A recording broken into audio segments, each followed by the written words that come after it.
Okay.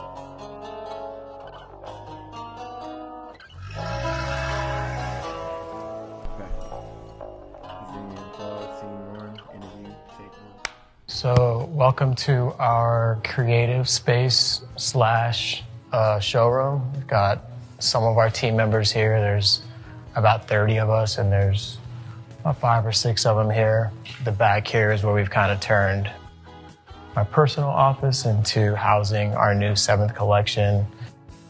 Alessandro and I met through a mutual friend in Milan, I guess about close to a year now ago, despite what may appear to be different aesthetic point of views. We shared a similar point of view as far as where modern men's fashion was going. Off the bat, we kind of realized that there's a potential that we could probably do something together.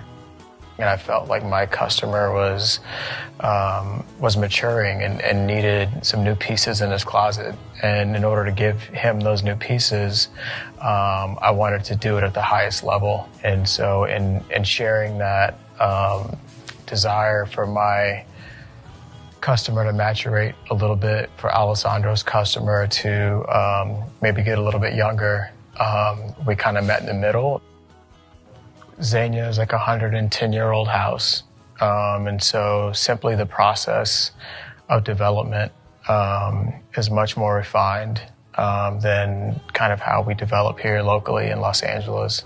Alessandro's a master tailor, understands fabric, understands drape in a way that, I'm still learning, understands construction at a higher level. And so a lot of these elements of design are, just me kind of being a fly on the wall and watching him kind of interpret my point of view. Really learned a lot from him and learned a lot from his entire team. Was really humbled just to be allowed into those doors.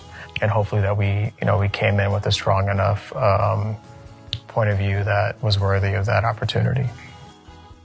The goal of this whole collection is like, how do we, update the classic suit and then take out, some of the elements that make it feel too formal and too intimidating. In the same way that we approach a hoodie, in the same way that we approach sweatpants, it goes through the same prism, it goes through the same filter. Like, how do we make this feel equally sophisticated, equally elegant as it is effortless and comfortable? And so we just put the tailoring through, that exact point of view.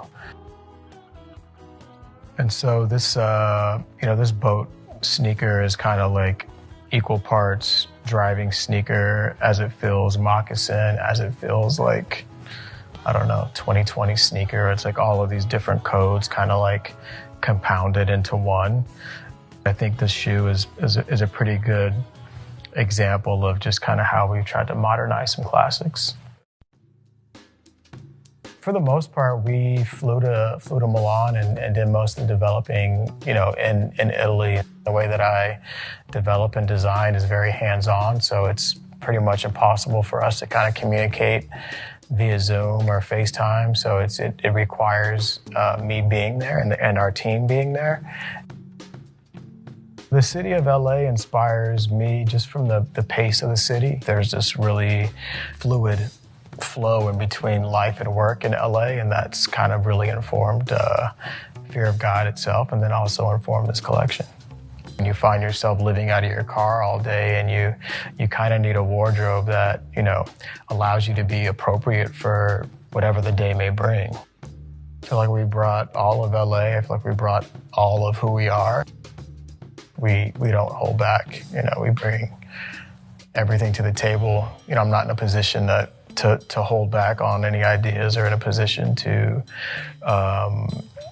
keep anything in my back pocket. I'm still developing myself as a designer, and I can't afford to not put my best foot forward. So we put everything into it. The way I'd like to see men dress is just a little more confident, a little more subdued, a little more, I would say, sophisticated, but not losing that like comfortable, athletic, functional feel is kind of where personally, I feel like I'm going and hopefully showing other men how they can do the same thing, even if it is with our collection, our collaboration, or pieces they already own. Yep, that's it.